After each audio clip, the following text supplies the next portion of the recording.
विश्वेशलिंगसंभूतं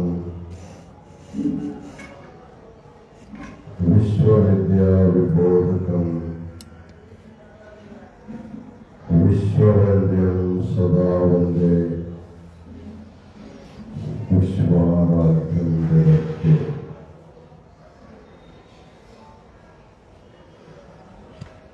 इस पवित्र प्रयागराज क्षेत्र में महाकुंभ के उपलक्ष्य में चल रहे महासत्संग सभा में भावपूर्ण भक्ति गीत प्रस्तुत किए हुए प्रयागराजेश्वर भजन मंडल के सभी माताओं,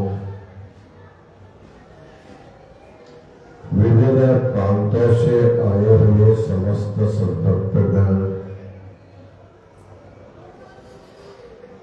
सबको अनंत मंगलाशीर्वाद।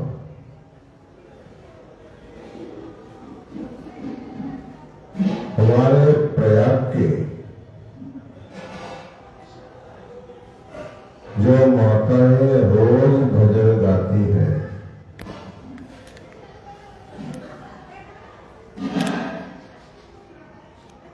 प्रतिदिन हम लोग जय जयकार करते हैं, जगत गुरु पंचाचार्य महाराज की जय। तो उनके मन में एक जिज्ञासा हो रही है,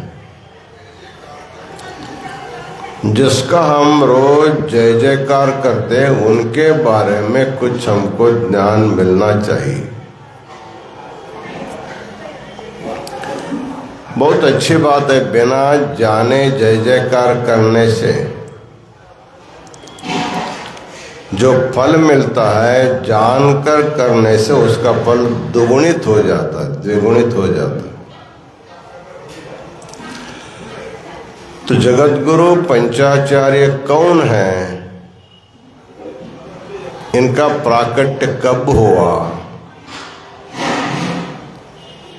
उनको जगत गुरु पद किसने दिया,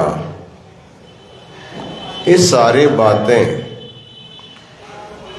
सबको जानने के लिए योग्य है।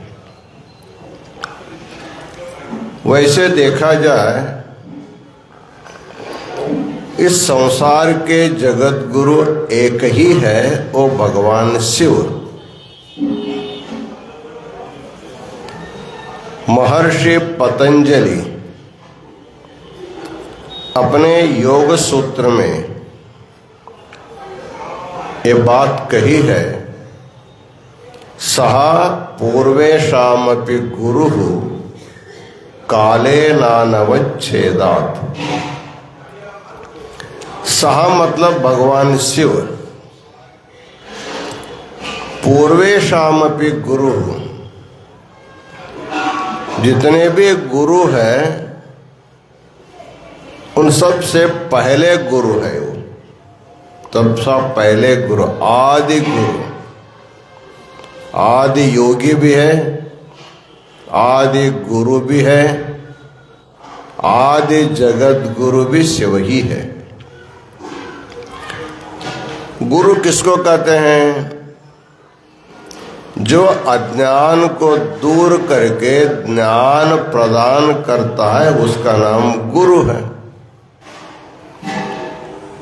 गो और रू दो अक्षर का जो शब्द है, उसमें गो का अर्थ होता है अज्ञान, अविद्या, अनादि अविद्या। रू का अर्थ होता है उसको निवारण करने वाला। संसार में दो प्रकार के अंधकार है, अज्ञान अंधकार। एक भौतिक प्रकाश से दूर होने वाला है, जैसे सूर्योदय होते ही अंधकार दूर हो जाता है। चंद्रमा के प्रकाश से भी अंधारा दूर हो सकता है। दोनों के अभाव में विद्युत दीपों के द्वारा भी अंधकार को थोड़ा हटाया जा सकता है। लेकिन एक अंधकार प्रत्येक जीवात्मा में छिपा हुआ है, उसको दूर करने के लिए कोटि सूर्य आने पर भी हटता नहीं, करोड़ों सूर्य उदित होने पर भी आपके मन के अज्ञान को दूर नहीं कर सकता। जो सूर्य के द्वारा, जो चंद्रमा के द्वारा, जो विद्युत प्रकाश के द्वारा जो अज्ञान हट नहीं सकता, वो केवल गुरु के उपदेश से ही दूर हो सकता है। इसलिए अज्ञान रूपी अंधकार को दूर करने वाला जो प्रकाश रूप है, उसी का नाम गुरु कहते हैं। अज्ञान को दूर करने के लिए हमें ज्यादा कुछ करना नहीं रहता। जैसे हमारे घर में कुछ अवांछनीय व्यक्ति घुस के आ गए, उसको हटाने के लिए क्या करेंगे? डंडा लेकर के मारेंगे, धक्कल देंगे, बाहर कर देंगे। वैसे तुम अपने घर के अंधकार को कैसे हटाएंगे? ढक्कल दे करके। 1000 आदमी ढकलने पर भी नहीं जाएगा घर का अंधार। कितना भी लाठी लेकर के मारो, नहीं हटेगा। उसको हटाने के लिए एक दीपक चाहिए। दीप जलाया, वो गायब हो जाता।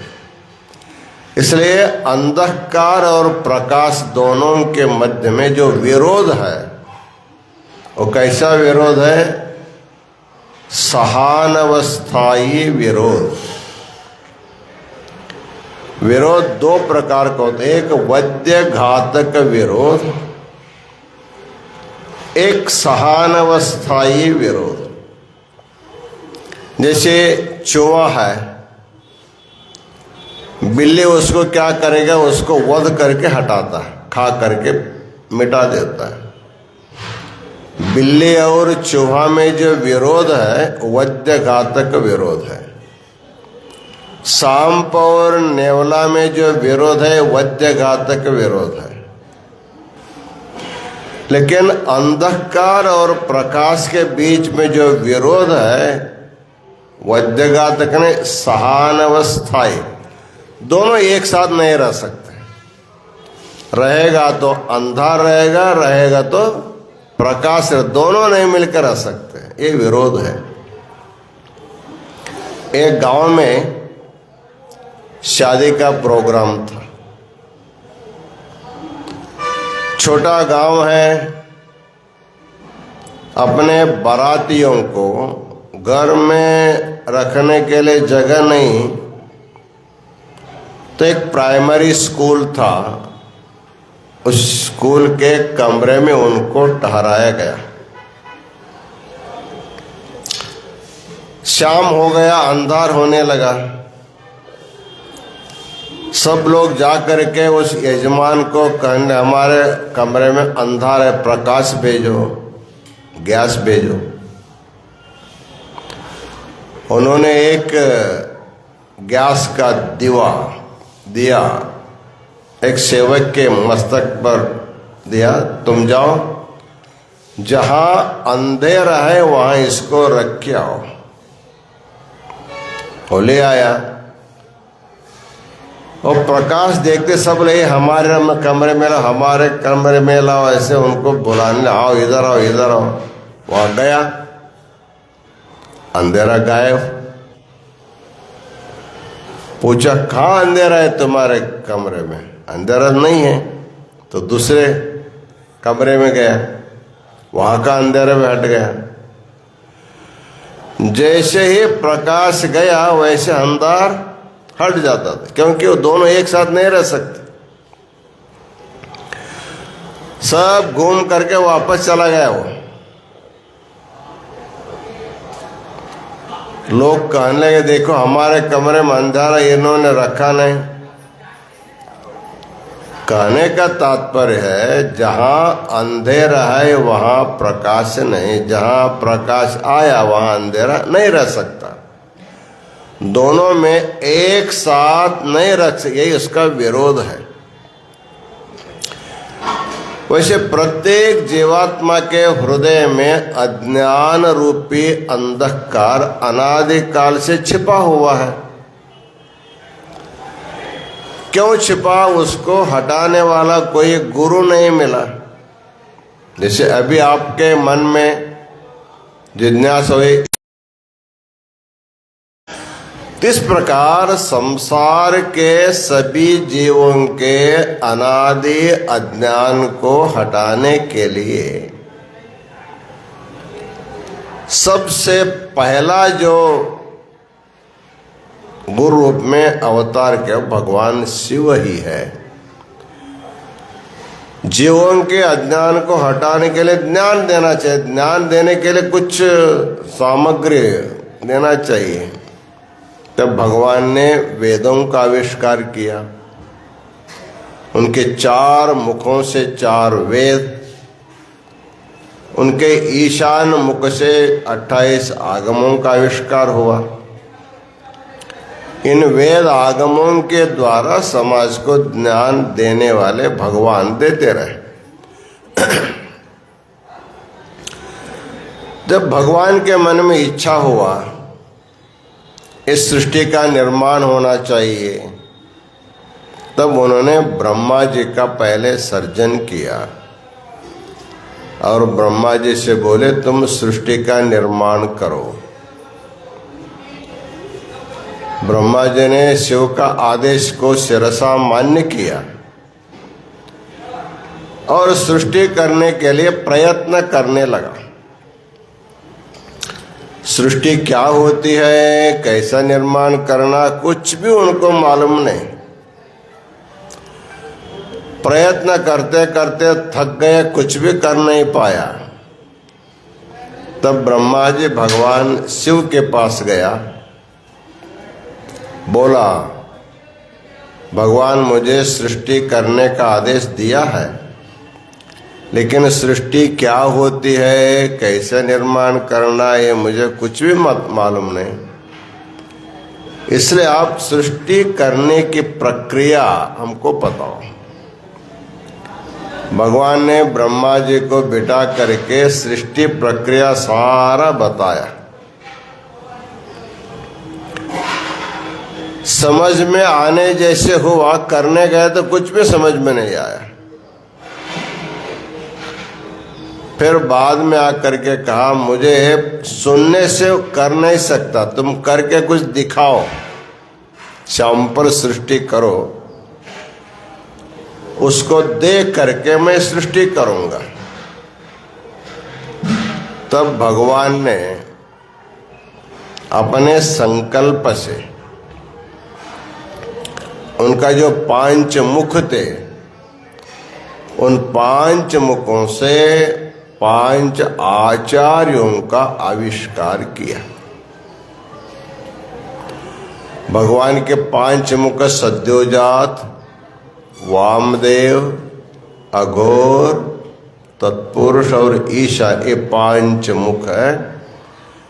एक एक मुख से एक एक आचार्य का आविष्कार हुआ।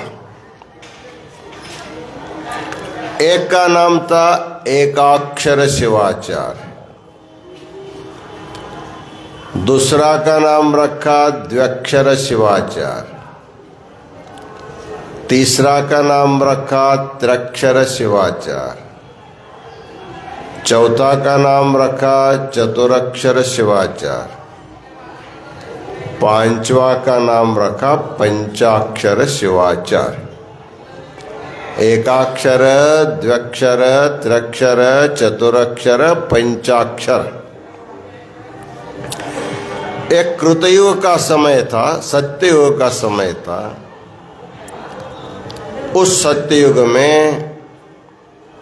भगवान शिव ने 5 आचार्यों का संकल्प से सृष्टि किया। उसके साथ ही साथ 5 और शिवगणों को उन्होंने सर्जन किया। वीर, नंदी, भृंगी, वृषभ और स्कंद, ये 5 भगवान के शिवगण को गोत्र पुरुष हम लोग कहते हैं। तो वीर, नंदी, भृंगी, वृषभ, स्कंद ऐसे 5 शिवगणों को फिर सृष्टि किया। इसके बाद भगवान शिव ने सोचा जब सृष्टि करना ही है, थोड़ा और विपुल सृष्टि करने को सोचा, तो 36 लाख प्रकार के प्रमथ गणों को सृष्टि किया। प्रमथ गण, प्रमथ गण का अर्थ होता है भगवान शिव के पास ही रहते हमेशा वो लोग। जैसे जगत गुरु के अगल बगल में कुछ उनके शिष्य होते हैं, वैसे भगवान शिव के हमेशा अगल बगल में रहने के लिए प्रमथ गण उनको कहते, प्रमथ गण। ऐसे एक ने 36 लाख प्रकार के प्रमथ गणों को भगवान ने संकल्प ले सृष्टि किया। उनको प्रमथ गण इसलिए कहा जाता है, प्रमथति भक्तानां दुख कारणानिति प्रमथः। जो भी भगवान शिव के पास आते हैं वो शिव तक जाने नहीं देते, पहले रोकते हैं, पूछते क्यों भगवान शिव के पास क्यों आया।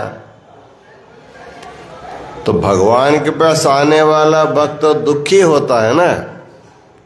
आर्तो जिज्ञासुरर्थार्थी ज्ञानी च भरतर्षभ चतुर्विधा भजन्ते माम जना सुकृतिनोर्जुन। गीता में भगवान ने कहा है भगवान के पास आने वाले 4 प्रकार के लोग होते हैं। पहला भक्त होता आर्त भक्त। आर्त मतलब दुखी, संसार के अनेक दुखों को झेलता हुआ उस दुख को दूर करने के लिए भगवान के पास का नाम आर्त भक्त। दूसरा भक्त होता है अर्थार्थी भक्त। अर्थ का अर्थ होता है धन दौलत वगैरह। पहले सोचता है मुझे खाने को नहीं, पहनने को नहीं, भगवान मुझे 2 समय का भोजन दो, मिल जाए, थोड़ा ठंडी में पहनने के लिए कपड़ा मिल जाए, ऐसा सोचता है। जब उतना मिल जाए तो रुकता नहीं, आगे सोचता हाँ हमको रहने के लिए घर चाहिए, घर में रखने के लिए सामग्री चाहिए, और भी अच्छा सामग्री चाहिए, और संसार चलाने के लिए संपत्ति चाहिए। उसको नाम कहते हैं अर्थार्थी भक्त। सुखमय संसार करने के लिए अनेक पदार्थों को मांगने वाला जो भक्त, उसका नाम अर्थार्थी भक्त। तीसरा भक्त होता है जिज्ञासु भक्त। आप लोगों के जैसे जिज्ञासु भक्त। जिज्ञासु का अर्थ होता है ज्ञान की इच्छा। गुरु क्या होते हैं, जगतगुरु क्या होते हैं, पंचाचार्य, ये तो जिज्ञासा है ना, ये भी भक्त है। कैसा भक्त है? जिज्ञासु भक्त। अपने मन में अनेक प्रकार के जो संशय है, जानने की जो इच्छा है, उसको पाने के लिए जो भगवान के पास, उसका नाम जिज्ञासु भक्त। चौथा भक्त होता है ज्ञानी भक्त। उसको आत्मज्ञान प्राप्त हो गया,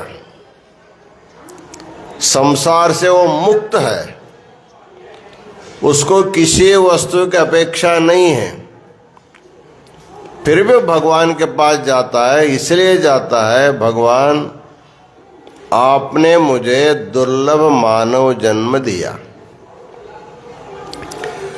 साथ ही साथ मुझे ऐसा सद्गुरु से आपने मिलाया जिनके कारण मेरा अनादि अज्ञान हट गया, मुझे स्वस्वरूप का ज्ञान हुआ, मुझे मुक्ति मिल गई। ये आपकी कृपा से मिली है। इसलिए मैं कृतज्ञता के कारण भगवान ने जो दिया उसके प्रति उपकार नहीं कर सकते, लेकिन जाके एक नमस्कार तो करना। जन्म दिया, गुरु दिया, ज्ञान दिया, मेरा अज्ञान हट गया और मैं मुक्त हो गया हूँ। इस भाव से ज्ञानी भक्त जा करके भगवान से नमस्कार करता है, उसको ज्ञानी भक्त कहते हैं। लेकिन सबसे पहला जो आता है वो आर्त भक्त, दुखी आता है। जैसे भगवान के पास अपने दुख बोलने के लिए भक्त भगवान के पास आता है, तो ये जो प्रथम गण होते हैं, प्रमथ गण, उसको रोकते हैं। तुमको क्या चाहिए? भगवान को क्यों तकलीफ देते हो? यदि हमसे नहीं होगा तो उनके पास जाना, जो हमसे होगा तो हम कर देंगे। बताओ तुमको क्या दुख है? ऐसे भगवान के पास अपने दुख को बताने के लिए आने वाले जो भक्त हैं, उनको रोक करके, उनके दुख को सुन करके, उनके दुखों को दूर करने वाले जो पार्षद होते हैं, उनका नाम है प्रमथ गण। ऐसे भगवान तो ध्यान मग्न रहता हमेशा, आदि योगी है वो, तो हमेशा ध्यान में रहता है। भगवान का आप देखते कभी भी भगवान ध्यान मग्न रहता है, तो अपने ध्यान में व्यवधान न हो, भक्तों की सुविधा भी हो, मेरे ध्यान में विघ्न हो। इसलिए अपने भक्तों के दुखों को, दुख हेतुओं को दूर करने के लिए प्रमथ गणों की सृष्टि करता है। ऐसे भगवान ने 36 लाख प्रकार के प्रमथ गणों को भी सर्जन किया। ये तो सामान्य गण है। उससे और उच्च कोटि गण वीर, नंदी, भृंगी, ये तो उच्च कोटि के। जो सर्वोच्च कोटि के वो 5 आचार्य, उनका नाम हमने बताया, एकाक्षर, द्व्यक्षर, त्र्यक्षर, चतुरक्षर और पंचाक्षर। ये सत्ययुग में उनका नाम था। ऐसे एकाक्षर, द्व्यक्षर, त्र्यक्षर, चतुरक्षर से नाम क्यों रखा? भगवान ने उनको उपदेश दिया, एक एक अक्षर का सूत्र। एक आचार्य को एक अक्षर का सूत्र बताए, उनका नाम रखा एकाक्षर शिवाचार्य। दूसरे को 2 अक्षर का सूत्र बताया, उनका नाम बोला द्व्यक्षर शिवाचार्य। तीसरे को 3 अक्षर का सूत्र बताया, उनका नाम बताया त्र्यक्षर शिवाचार्य। चौथे को 4 अक्षर का सूत्र बताया, उनका नाम रखा चतुरक्षर शिवाचार्य। पांचवें को 5 अक्षर का सूत्र बताया, उनको रखा पंचाक्षर शिवाचार्य। इनको सर्जन करके इनको जगत गुरु बनाना है, अर्थात भूमंडल में उनको भेजना था गुरु के रूप में। तो भगवान ने उनको दीक्षा संस्कार देते हैं। पहले गुरु होने के लिए, जैसे यहाँ पर मंडलेश्वर बनते हैं, नागा साधु बनते हैं, उनके परंपरा के अनुसार उनको दीक्षा दी जाती है। जो नागा है वो नागा को बना सकता है, जो मंडलेश्वर है वो मंडलेश्वर को बना सकता है, जो जगत गुरु है वो जगत गुरु को बना सकता है। इसलिए भगवान शिव जो है जगत गुरु है, गुरु परंपरा के वो मूल है। इसलिए जितने भी हमारे देश में गुरु परंपरा है सब पहले भगवान शिव को ध्यान करते। सदाशिव समारंभाम, सदाशिव को मेन गुरु बताते हैं। वैसे भगवान शिव ने सोचा इस प्रपंच के लिए जितना भगवान की आवश्यकता उतना गुरु की भी आवश्यकता है। जो काम भगवान नहीं कर सकते वो काम गुरु कर सकता है। यद्यपि भगवान गुरु में अंतर नहीं, भगवान ही गुरु के रूप में अवतार लेते हैं। साक्षात भर्गो नराकृति। तब अपने मुख से प्रकटित जो 5 जो गण होते, एकाक्षर आदि जो 5 गण हुए, उनको भगवान ने अपने सामने बुलाया, उनको विधिवत दीक्षा दिया। संस्कार 2 प्रकार का, एक उपनयन संस्कार होता है, एक दीक्षा संस्कार होता है। उपनयन संस्कार जो करते हैं अर्थात स्नान संध्या वंदन जप तप करने का जो अधिकार होगा, जो उपनयन के बिना नहीं मिलता है, तो वैदिक परंपरा में ब्राह्मणों को, क्षत्रियों को, वैश्यों को उपनयन संस्कार दे करके उनको जनेऊ उपवीत धारण करते हैं 8वें वर्ष में। ये तो केवल त्रैवर्णिकों के लिए किया जाता है, औरों को नहीं करते हैं। शूद्रों को, अंत्यजों को नहीं किया जाता। इस सिस्टम है उस प्रकार। भगवान शिव ने सोचा, वैसे तो भगवान शिव के दृष्टि में सब समान है, उनके दृष्टि में ब्राह्मण क्षत्रिय वैश्य शूद्र भेदभाव नहीं। इसलिए भगवान का नाम शिव है। शिव का अर्थ क्या होता है? जो सबको समान रूप से देखता उसी का नाम शिव है। समा भवन्ति में सर्वे इति अहम शिवः। देवताओं ने पूछा, भगवान आपका 1000 नाम है, उनमें सबसे महत्व का नाम कौन सा? भगवान ने बोला शिव है। तो शिव का क्या अर्थ होता है?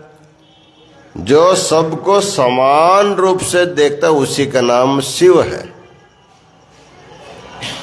इसलिए भगवान शिव जो है सबको समान रूप से देखता है, किसी के भेदभाव नहीं करता। भगवान शिव को 3 आंख है, 3 नेत्र, उसको त्रिनेत्र कहते हैं, विरूपाक्ष कहते हैं। आपको मालूम है भगवान के 3 नेत्र कौन से हैं? एक है सूर्य, दूसरा है चंद्रमा और तीसरा है अग्नि। भगवान के बीच में जो फाल में जो है वो अग्नि नेत्र है, और एक सूर्य नेत्र, एक चंद्र नेत्र।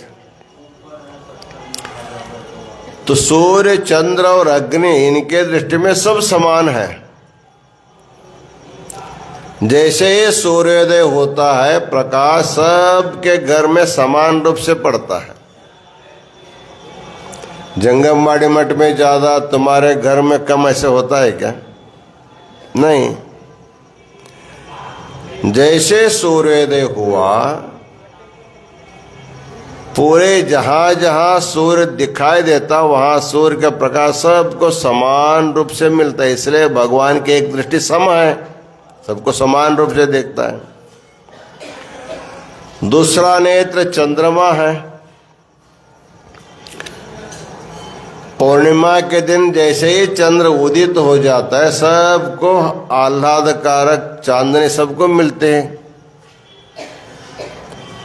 सूर्य प्रकाश सबको समान मिलता है, चंद्र प्रकाश सबको समान मिलता है। और भगवान का तीसरा नेत्र अग्नि है। आप अपने अपने घर में लकड़ी जला करके, आग प्रकट करके रसोई करते हैं, या तो कोयला डाल करके अग्नि पेट करके रसोई करते हैं। आजकल गैस आ गया है, गैस से जलाते हैं, इलेक्ट्रिसिटी जलाते हैं। चाहे तुम अपने घर में इलेक्ट्रिक अग्नि जलाओ, चाहे गैस की जलाओ, चाहे लकड़ी से, कोयला से जला, सबके घर में समान होता है। मठ में कुछ अलग जलता है, घर में अलग जैसे होता है क्या? नहीं। अर्थात भगवान शिव का जो तीसरा नेत्र अग्नि वो भी समान है। इसलिए भगवान शिव समदृष्टि वाला है, उसका विषम नहीं। लेकिन मनुष्य की दृष्टि विषम है। भगवान सबको समान देखने के लिए सबको 2 आंख दिया। 2 आंख मतलब समदृष्टि। लेकिन हमारे दृष्टि समरे, हम एक को एक तरह देखते हैं, दूसरे को दूसरे तरह देखते हैं। हमारे मन में जब तक राग द्वेष है तब तक हमारी दृष्टि सम नहीं हो सकती। भगवान में राग द्वेष नहीं से वो सम से सबको समान देखता है। तो भगवान शिव के दृष्टि में सब समान होने के कारण उन्होंने देखा ये जो उपनयन संस्कार किया जाता है इसमें थोड़ा भेदभाव है। स्त्रियों को नहीं करते, शूद्रों को नहीं करते और अंत्यजों को नहीं करते, उनको संस्कार नहीं मिलता, उनको भगवान का पूजन करने का अधिकार उनको नहीं मिलता है। तब भगवान एक नया संस्कार निकाला, उसका नाम है दीक्षा। दीयते च शिव ज्ञानम क्षीयते पाश बंधनम। जीवन के पाश को दूर करके शिव ज्ञान प्रदान करने वाला जो संस्कार, उसका नाम दीक्षा। तो भगवान ने सोचा हम इन 5 आचार्यों को एक ऐसा दीक्षा देंगे, बाद में ये लोग भूलोक में जाने के बाद जाति वर्ण व्यवस्था को न देखते हुए मन के भक्ति भाव को देख करके संस्कार देने के जो संस्कार, उसका नाम दीक्षा है। उस प्रकार के दीक्षा उन 5 आचार्यों को भगवान शिव ने प्रदान किया और उनको इष्टलिंग प्रदान किया। मंदिर में जो महादेव है, हम अपने मठ में जो महादेव उसको राजा राजेश्वर कहते हैं, प्रयाग राजेश्वर कहते हैं। काशी में जो शिवलिंग उसको विश्वेश्वर कहते हैं। रामेश्वरम जो है रामेश्वर कहते हैं। हिमालय में जाएंगे तो केदारेश्वर कहते हैं। ऐसे 12 ज्योतिर्लिंग है और भी बहुत सारे लिंगों के नाम अलग अलग है, किसी का नाम इष्टलिंग नहीं। लेकिन भगवान शिव ने पंचाचारों के हाथ में जो लिंग दिया उसका नाम है इष्टलिंग। इष्टलिंग का क्या अर्थ होता है? इष्टलिंग का अर्थ होता है इष्ट ही पूजा, तया नित्यम इष्टम पूजितम आदरात्। इष्टि का अर्थ होता है पूजा। जो एक व्यक्ति के द्वारा प्रतिनित्य जो पूजा जाता है उसका नाम है इष्टलिंग। जैसे हमारे गले में इष्टलिंग है, हमारे स्वामियों के गले में इष्टलिंग है, जो दीक्षाल है सबके गले में इष्टलिंग है। वो कहीं भी जाएंगे उनके साथ ले जाते हैं। उसकी पूजा कभी चुकता नहीं। प्रयागराज की पूजा करना होगा तो आपको प्रयागराज में ही रहना पड़ेगा, रोज करना है। प्रयागराज छोड़ के जाएंगे तो पूजा छूट जाएगी। इसलिए भगवान ने सोचा एक चरलिंग चाहिए, चरलिंग। हमारे साथ वो भी चरता रहेगा, हमारा साथ रहेगा। कहाँ भी जाएंगे, गच्छन तिष्ठन निमिषन उन्मिषन, जा रहे हैं आपके साथ वो भी जा रहा है, बैठे हैं आपके साथ वो भी बैठा है, खा रहे हैं आपके साथ वो भी आपका स्वाद ले रहा है। जैसे आपके शरीर में प्राण है, प्राण को छोड़ करके जाते हैं कि इधर उधर, कैसे जाएंगे? बिना प्राण जा ही नहीं सकते। इसलिए जो इष्टलिंग है उसका नाम कहता है प्राणलिंग। प्राणवद धारणीयम तत् प्राणलिंगमिदं तव कदाचित कुत्रचिद्वापि न वियोजय देहतः। भगवान ने आचार्यों को बिठा करके कहा, ये तुम्हारा प्राणलिंग है। इसका नाम इष्टलिंग है। इसलिए इष्टलिंग है कि तुमको अपने इष्टार्थ को मांगने के लिए कहीं जाने की जरूरत नहीं है।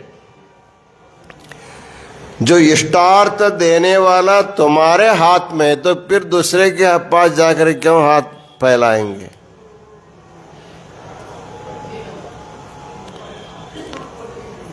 जैसे चक्रवर्ती की धर्मपत्नी है राजा की,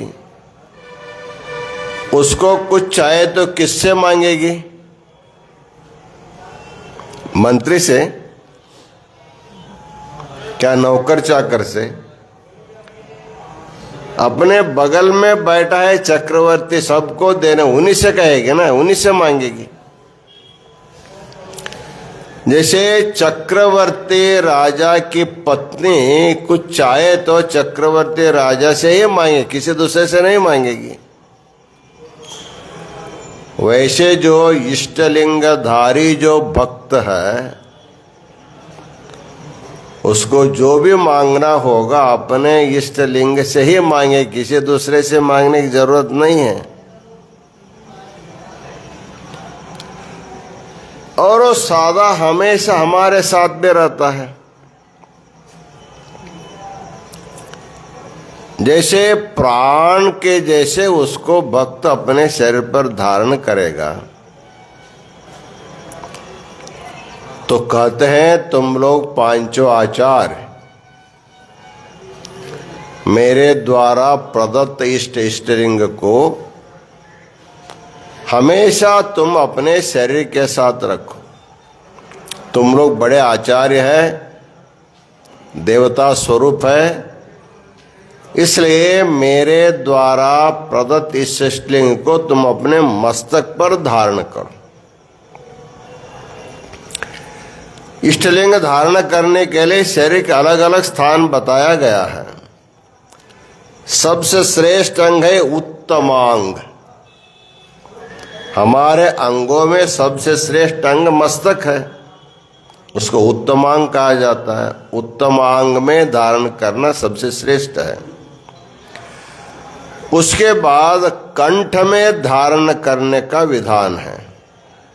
जो मस्तक पर नहीं धारण कर सकते वो कंठ में धारण कर सकते, कंठी के जैसे यही। और थोड़ा सा सुविधा दिया, तुमको कंठ में यदि ठीक नहीं लगे तो छाती पर, वक्षस्थल पर उसको धारण करो।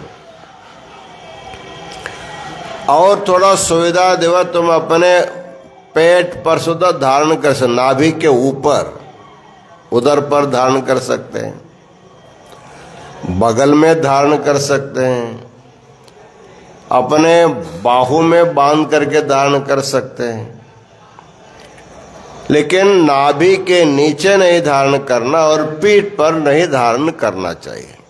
ऐसे उनको बताया, बता करके उनको मस्तक पर धारण किया पांचों आचार्यों को। दीक्षा देने के बाद उनको जगत गुरु करना था। जगत गुरु करने के लिए उनको और उपदेश दिया, सूत्रों का उपदेश दिया, और हाथ में दंड और कमंडल प्रदान किए। जैसे हमारे हाथ में दंड कमंडल है, ये जो दंड होता है इसको कहते हैं धर्म दंड है। ये किसी को मारने के लिए नहीं,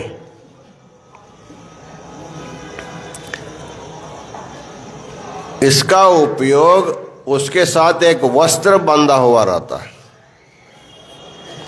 हमारे जो पांच आचार्य हैं उनको 5 प्रकार के वस्त्र दंड को बांधते हैं।